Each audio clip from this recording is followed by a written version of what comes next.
Presque mise en veilleuse depuis un certain temps, la circulaire numéro 0012-PM-CAB du 5 octobre 2018 portant sur l'organisation de l'opération de salubrité publique tous les premiers samedis du mois, les nouveaux maires élus de Nkayi et Madingou, comme pour changer le visage de leur ville, ont organisé une grande opération de salubrité ce 5 novembre 2022. À Nkayi, par exemple, plusieurs sites ont été retenus, en l'occurrence le marché central, le siège de la mairie, les avenues 3 Martyrs bis et de la Buenza, ainsi que la résidence des maires. Michel Batomi-Samalanda pour le sens de cette opération. Et on a pensé que c'est vrai, les jours passés, c'est une circulaire qui était comme placée dans les tiroirs. Nous l'avons dépoussiérée et aujourd'hui nous sommes dit qu'il faut bien que nous puissions répondre à l'appel de la circulaire.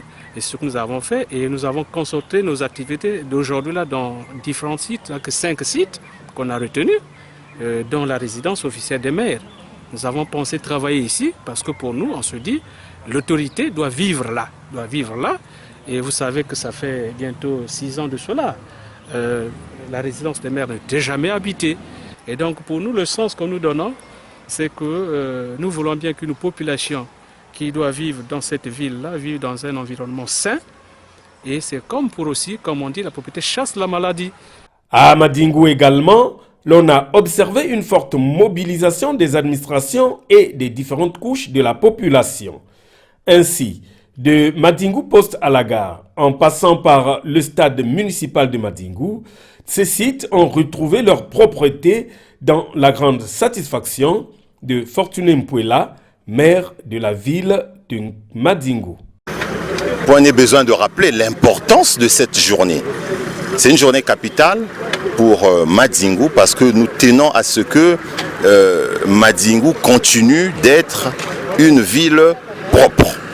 C'est bien pour la santé, c'est bien pour la protection de l'environnement et c'est bien pour notre bien-être. Nous espérons que ce nouvel élan propulsé par les nouveaux maires sera peurein afin que ces villes soient citées parmi les villes propres du Congo.